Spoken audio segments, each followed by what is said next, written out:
kita tidak berkompromi dengan kejahatan.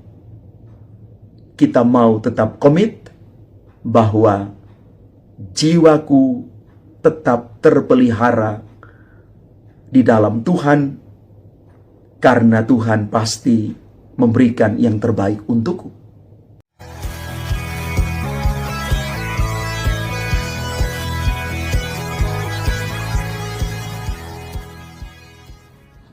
Salam Bapak Ibu, Saudara dan Saudari, sahabat-sahabat garam dunia yang terkasih. Hari ini kita merayakan Santo Antonius dari Padua. Dia adalah seorang imam dan pujangga gereja. Santo Antonius pernah mengatakan demikian, bahwa hidupnya tubuh itu adalah jiwa. Kehidupan jiwa adalah Kristus. Kita mau belajar dari Santo Antonius bahwa tubuh dan jiwa kita akan mendapat kehidupan hanya di dalam Kristus sendiri. Kristus yang memberikan daya hidup itu untuk tubuh dan jiwa kita. Dan di dalam bacaan pertama, Rasul Paulus dengan jelas sekali menampilkan kepada kita sekalian bagaimana pengalaman hidup iman para murid Yesus, bahwa mereka terus-menerus diarahkan kepada maut, tetapi mereka tetap menunjukkan kesetiaan dan keberanian untuk mewartakan Kristus. Semua kesetiaan dan keberanian yang dimiliki itu berasal dari kecintaan mereka akan Tuhan dan tanggung jawab untuk mewartakan keselamatan itu kepada semua orang. Mereka boleh menjadi kuat karena didayai oleh Roh Kristus sendiri. Mereka tidak gentar karena mereka yakin kepada siapa mereka berlindung dan percaya. Dan di dalam Injil Matius hari ini, kita boleh mendengarkan pengajaran yang dalam soal bagaimana dosa itu masuk dalam diri kita.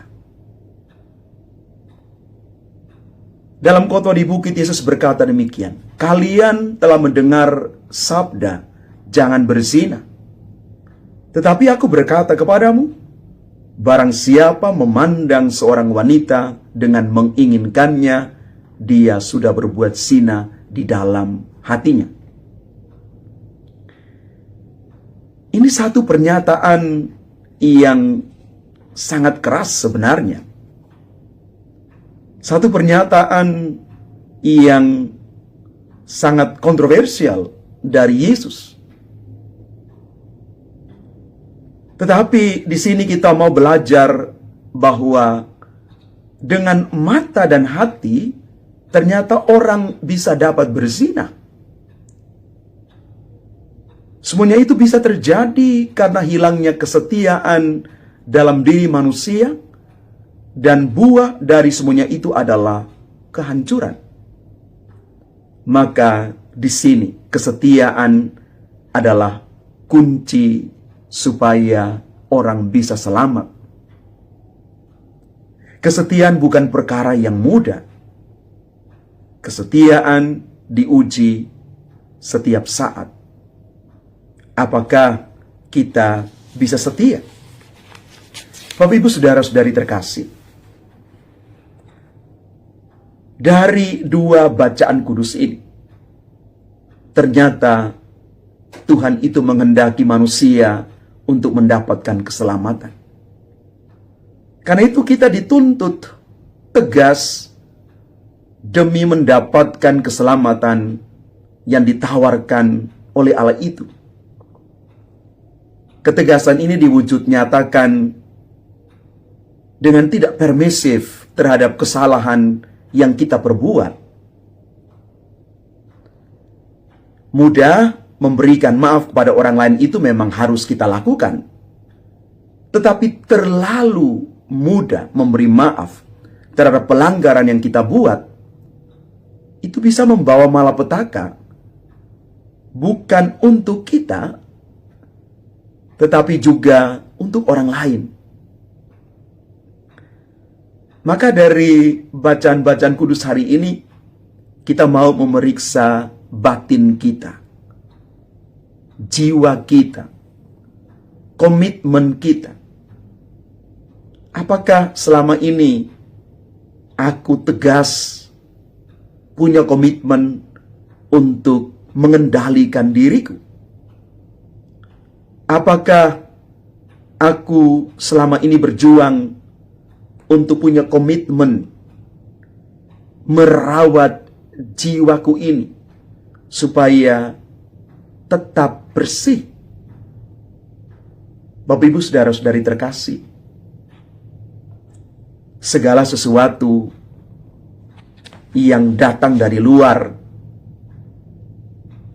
itu bisa kita kendalikan ketika kita memiliki ketegasan, prinsip, komitmen untuk mengatakan tidak atau cukup. Semua kembali pada diri kita. Memang Bapak Ibu tidak mudah. Tapi kalau kita minta kuasa Roh Kudus supaya mengendalikan kita, kita bisa sampai pada titik level yang lebih tinggi. Kita tidak berkompromi dengan kejahatan. Kita mau tetap komit bahwa jiwaku tetap terpelihara di dalam Tuhan, karena Tuhan pasti memberikan yang terbaik untukku. Semoga setiap hari kita merawat jiwa kita, supaya jiwa kita ini sungguh-sungguh memuliakan Tuhan, karena Tuhan memuliakan kita. Lewat doa, lewat merenungkan firman Tuhan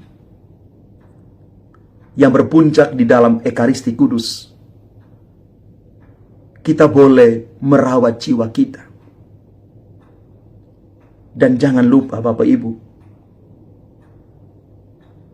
datang kepada imam untuk menerima sakramen rekonsiliasi, sakramen pertobatan, supaya kita terus dipulihkan, hidup kita betul diperdamaikan dengan Tuhan sendiri, supaya jiwa kita tetap bersih, terpelihara di dalam Tuhan sendiri.